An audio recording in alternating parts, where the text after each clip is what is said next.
Archeage with Wolven Bros Relic. Archeage is going to be a free-to-play, massive multiplayer online role-playing game. It's been released in Korea and Russia for about 3 years, and I think it's been released fully in Russia for a year. And here on the Western Hemisphere, it is in closed beta in Europe and the Pacific and the North America. And so I'm going to show you guys some of it. This is the footage from the last closed beta event. It is live. And I'm going to show you a little bit of character creation. We're going to get in, and then we're going to cut to showing you guys some of the other way the game looks, way quests work, dungeons work, and stuff. But this will probably be pretty short, so maybe not all that. Anyways, like I said, this is planning on being free to play. This was a part of the last closed beta event that Trion, who is publishing this game in the Western Hemisphere for the Korean developers who developed it over in, obviously, Korea and Russia. So let's jump into it here. It's great. So, just to start off here in the character creation screen, you can see there's some pretty decent physics here with the capes, and I mean, I guess this is a loincloth, even though this guy has some armor on, but whatever.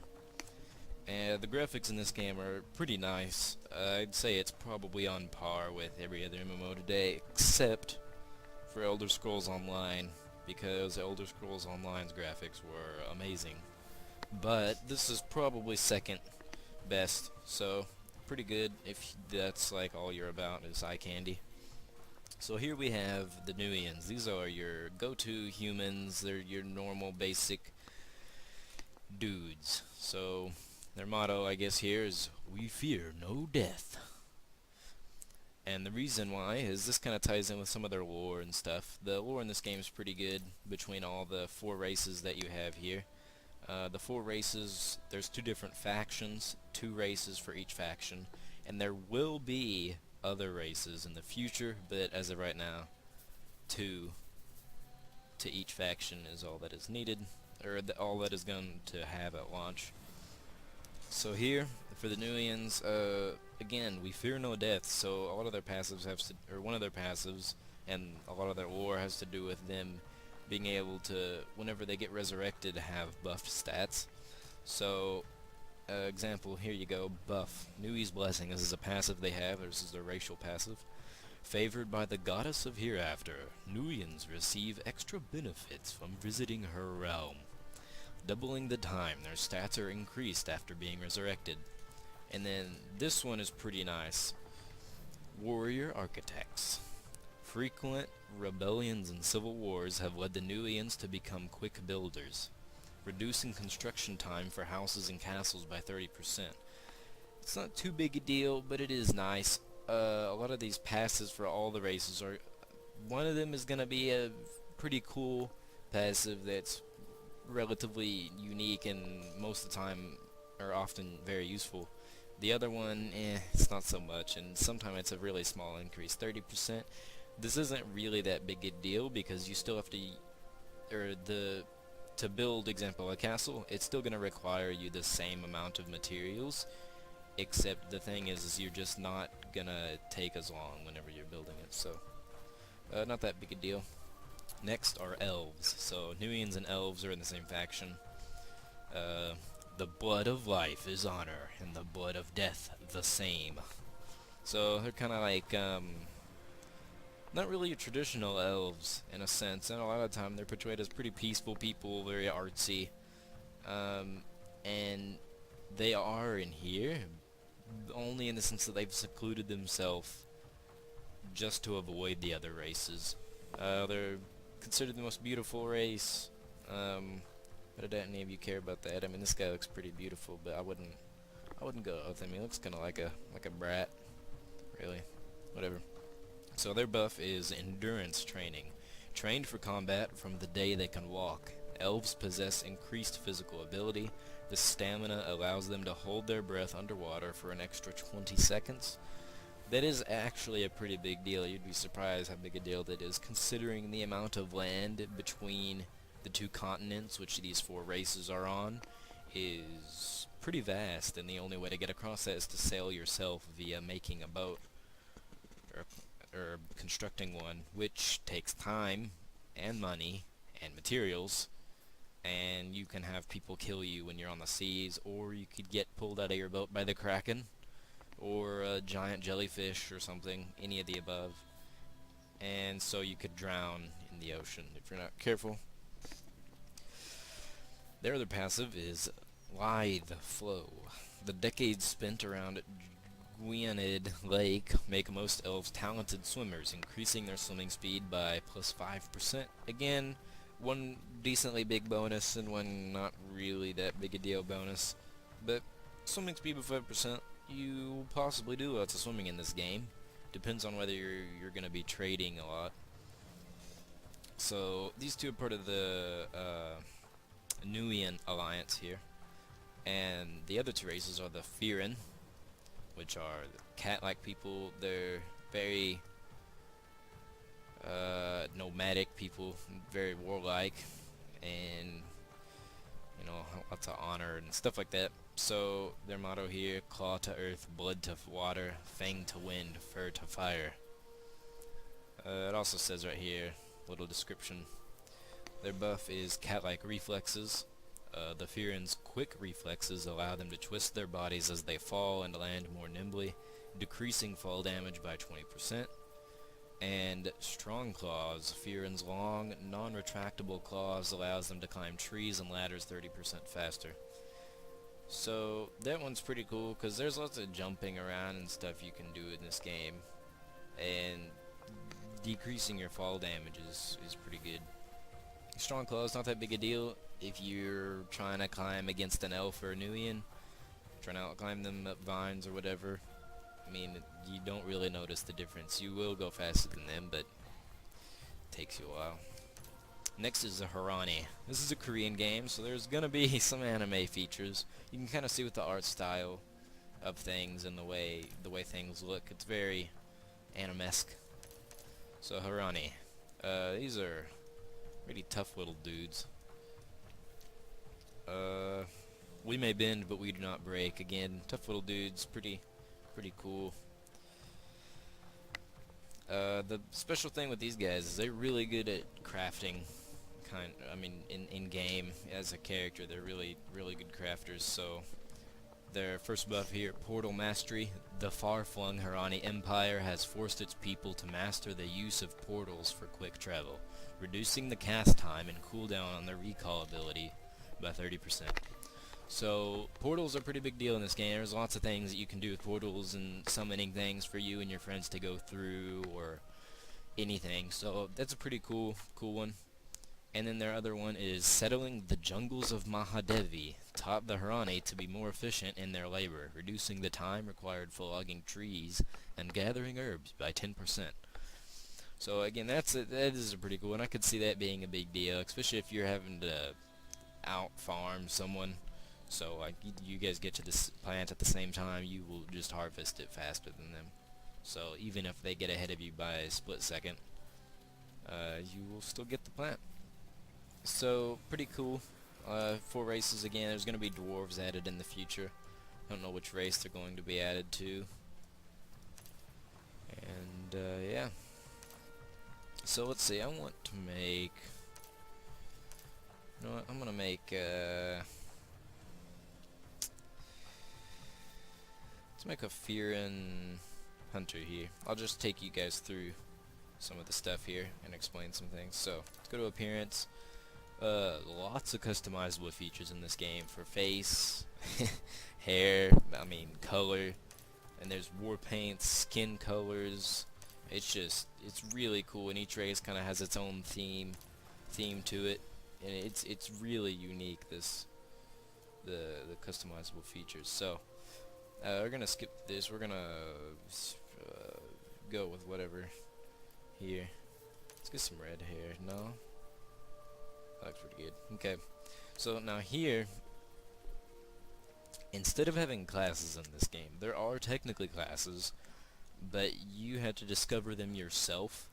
So the way, imagine it like there's talent trees here. You have 6 different talent trees to choose from. These are like primary talent trees. You have Battle Rage, which is your traditional warrior. This is pretty standard stuff. This is just charge in, do damage, hit people. Lots of physical damage. There's some decent amount of debuffs that you can put on people with this as well. You can actually see here, whenever you're creating your character, kind of like what the strengths and weaknesses are. So as you can see here, magic damage is next to none. Defense can be relatively good. It doesn't go too far.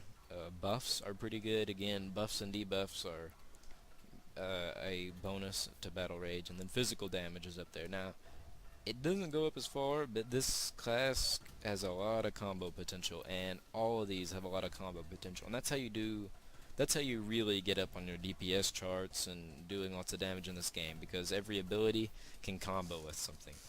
So if you look at this here, this is the first ability you're going to get if you pick Battle Rage. I'm just going to use this as an example. I'm not going to explain it to everything up here. But here, Triple Slash. Attacks up to 3 times in a row, dealing 2 physical damage each hit. It says 2 physical damage, doesn't do 2, it does a lot more. But the attack 1 will shake an enemy for 3 seconds. That's a debuff that's applied to them. But it doesn't do anything, but it's like, I mean, if someone screamed at you, I guess depending on what kind of scream it was, I mean, you would be, I mean, you'd probably raise a couple eyebrows at them, but, I mean, you wouldn't, nothing real bad would happen to you. So, but if you look down here, on the attack 2, deals additional damage if the enemy is tripped. So that combos with other abilities that you have. And then attack 3 increases melee damage plus 100% and hits multiple enemies in front of you. Has a 15% chance to reset cooldown on charge and behind enemy lines. So there's other abilities that it's talking about here. Charge, you know, it's traditional word thing. Charge in there, hit some people. And you can see down here, it'll below all these stats and info crap, it'll say combo. First attack, snared targets are tripped. So that means if they're snared, if you hit them once with this ability, it will trigger that combo and trip them. Obviously, the attack 2 of this ability deals additional damage if the enemy is tripped. So, and it will tell you down here how much additional damage it is, plus 48%. That's kind of a big deal. That's 50% more damage. So, as you can see, combos are pretty good in this game. Some abilities combo better with others, and some don't combo at all. So, you have to kind of know and check your abilities out and figure out which ones are better for damage and which ones are more utility. So, you have Battle Rage here. You have Sorcery, traditional mage. There's some pretty cool abilities in here. There's, as you can see, magic damage just off the charts, and that is the truth for sure. This thing does just nukes people, oh my gosh. If you don't build any kind of magical defense whatsoever, then, and you don't have anything to negate damage from these sorcerers, oh my gosh, you're gonna freaking die like 10 seconds later. So you gotta be careful with these dudes. You have archery, pretty standard stuff. Lots of archery and missile rain here. You have piercing shot. Again, combos are a really big deal. You have to really look at these combos, and each tree has a specific combo that you'll see themed throughout the whole tree. You have, and these, by the way, are the primary talent trees, but technically there's other one. They're called skill sets in here, so I'm going to refer to them as that. These are your primary skill sets. Next you have Vitalism. This is going to be a healer, this is going to be a defense, this is going to be a buff type class. This is going to be your support role, or maybe if you're going for a solo build and you're just needing some defense, some sustain. Doesn't do very much damage in magic or physical. Doesn't buff you that much, but the defense is way over here because this is your healing class for sure. Now, it will take you a while to get to the good healing abilities, but it's worth it if you're planning on doing any healing anytime soon. Next is Occultism. It's kind of like a warlock class. It's pretty cool. It's traditional stuff, summon undead and crippling mire and absorb life force. Pretty basic stuff. Magical damage isn't as good as the sorcerers, but you have way more debuffs involved. And the next is shadow play. This is your rogue character, disappearing, stabbing people in the back. Has some abilities that shoot arrows, so it combos really well with archery. This shadow play combos really well with archery, sorcery, and battle rage. As you can see here, physical damage is really good. It is insane. This ability wall up right here. This is at rank 1, but this is considering that you're level 1, and 275 damage is quite a bit at level 1. But example, my level 35 that I have, it'll do like an eighth of someone's health, just that one ability if you combo it, which is insane. So, and here's a traditional rogue thing: teleport you behind an ally or an enemy, reducing aggro, increasing move speed, and can possibly reset its cooldown. So lots of physical damage, some curses, you got a little bit of defense. And so these are what you get to pick when you create your character. But you can have up to 3 skill sets, and by level 10 you will have 3. And you don't just have these skill sets, I can show you in game. So we'll just pick archery here, enter name, there we go, and create character. Now we will skip to our big dude, and I can show you guys some of the finer aspects of this game. Okay, welcome back. So here is my level 33 Dawn Caller class, and now I'm going to show you how the skill sets actually work once you get past level 10. This is fully fleshed out stuff.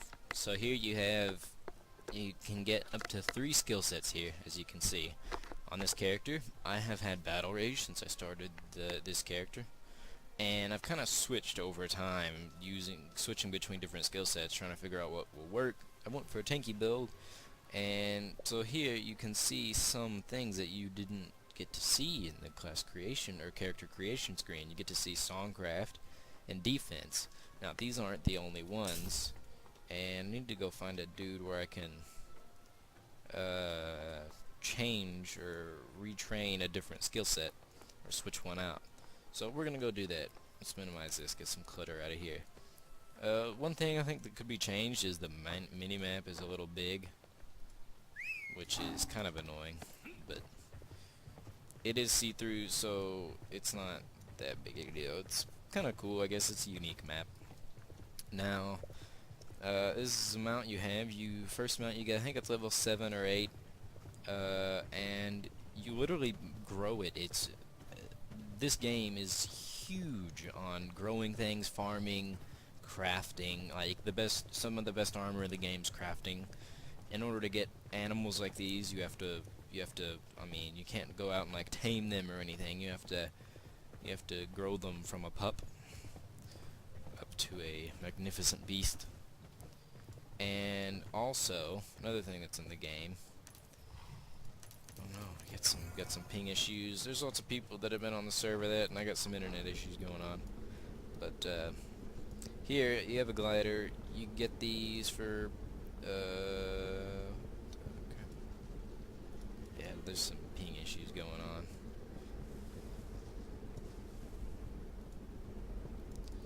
Okay, let me okay. Well, that was interesting. That doesn't happen often. I'm pretty sure it only happens to me. But here is a priestess. These are all over the map, everywhere, like by every single town and city. So lots of places. Here's where you can turn in a daily quest where you pretty much get like a gold every day for turning it in, which is pretty cool. Sometimes it's easy, sometimes it's not as easy. So here's where you can change your skill sets. So you can see this number beside it that's in parentheses. That's what level the skill set is. If you look at what level I am, which is level 33, then you can see that my battle rage also is level 33. That means it's the same level as I am. If you look at Songcraft, it says level 10. That means this is only a level 10 Songcraft because I haven't played this that much. I just switched this out. And then my defense is 25, means level 25, and so on. Now, on your actual skill set tree, down here in the bottom right, you can reset your skills, but you can't get new ones. And when you reset them, you get a point. You get a skill point every two and every 3 levels. It sounds confusing, but it's really simple. You get, example, from level 10, or sorry, start at level 1. So at level 1, you get 1, you get to put it somewhere. At level 2, yeah, because I think, sorry, no, oh my bad. Okay, at level 2, let's just start here. At level 2, you get a skill point. Level 5, you get a skill point. Level 7, you get a skill point. At level 10, you get a skill point. So it'll skip 2 levels, and then it'll skip 3 levels, and then 2, and then 3, and then 2, and then 3. And I think you'll end up with 30-ish skill points. It might only be, I think it's 22-ish. But that gives you plenty of space here to put stuff. Because the thing is again, these are talent trees, so you're only going to pick so many options out of them. You're not going to pick everything.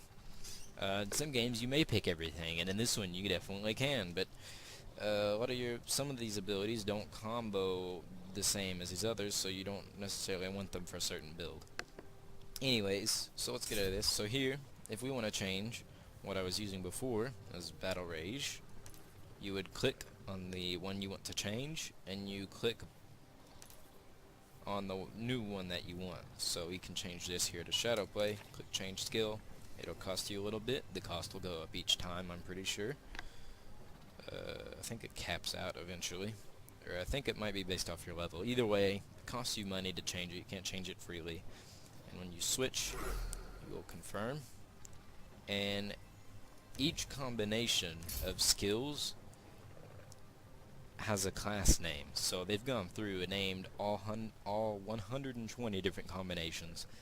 Now on that note, that doesn't mean there's 120 different classes, even though there is, because just because there's 120 of them, there's not 120 viable classes. There's some pretty dumb ones that don't work and aren't going to combo well together, which, again, combos are very important.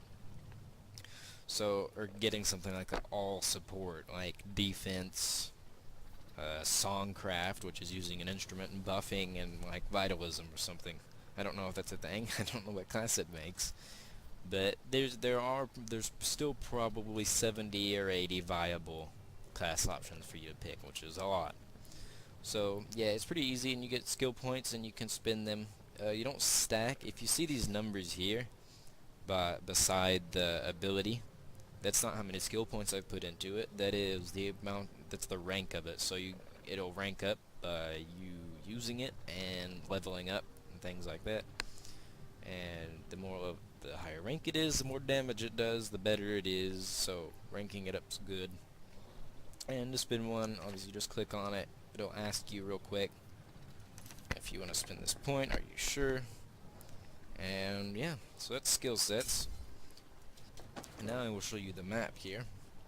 Here is your world map. This is Nuia. This is where the Nuians and the Elves are, and this is where the Fiorans and the Harani are. Up here is your PvP battleground, except the difference between battlegrounds and this battlegrounds and other games is there aren't any battlegrounds. The map is a PvP map. So there are zones that don't have it, like the beginning zone for the Harani here are Falcorth Plains, and that's not PvP. And so a lot of these beginning zones, pretty much the zones that are level 1 through 30, are not PvPable in. But all these other ones here that you see, that have the red circles on them, there's a certain amount of unrest and things that go into turning a zone into a war zone, which means you can kill anybody, you can do anything. There are two types of people in this game. There are pirates and there are non-pirates. You can steal people's crops, you can do all kinds of things to become a pirate, but pirates can be killed by anybody at any time, and it's really hard to become a pirate. Now Aurora, everything in Aurora is PvPable, and it's just as big as one of these islands, so it's massive. And the oceans here are also 100% PvPable. You can kill people, steal their ships, take their trade packs, do whatever you want to them. You can die and get eaten by jellyfish. There's a kraken somewhere in here. I don't know where. And so that's pretty cool. The sailing in this game is pretty cool. And yeah, so it's kind of the basics of this game. I made an announcement a while back on my channel announcing that I would be playing this game a lot here come in the future, and I've played it quite a bit here for these closed beta events, trying to learn some of the mechanics of the game, because when this game launches, we are going to have a guild, a wooohoo guild. If you're interested in joining, you are welcome to. We would be happy to have you. It's pretty much going to be us, the wooohoo, and a bunch of friends that are going to be playing this game with us. And again, this game is 100% free to play, with an exception though. A lot of people nowadays, I've noticed more and more as I play free-to-play games, and especially this for some reason, a lot of people come into these free-to-play games with the mindset that the game should have everything available for a person who's coming in wanting to play it for free, whenever these games have taken years to develop with lots of people, lots of time, lots of money, lots of effort, and that costs, again, lots of money, and they have people to pay, families to feed, so they have to figure out how to pay for this game some way. And a big game here like Archeage, I don't know why I'm getting some frame drops, but a big game here like Archeage, there's going to be a sub fee. I prefer this over any other type of payment for an MMO, simply because it keeps a lot of idiots out that really shouldn't be in here. Maybe a little harsh, but and not everyone who comes in here, but people come in here thinking that, oh, the people who pay for this game are dumb and it should be free to play, I should be able to do everything. That's not the case. There are restrictions on free to players, but you can still basically play the game. I honestly, the way I see it is free to play is pretty much a trial. It's an unlimited trial, and you can get to max level and you can play most of the game. That's really all it should be. Now, there is a sub fee for this game, $15 a month. If you don't want to pay it, then you can go free to play. That's fine. A lot of people are probably going to do that. And there are ways to get everything that you pay for with the sub fee in-game without paying any money, through points that can be purchased with gold with the help of a player who does pay for a sub fee. So, if you want to try this game out, no one's stopping you. It's free to play. If you want to join our guild, leave a comment on this video.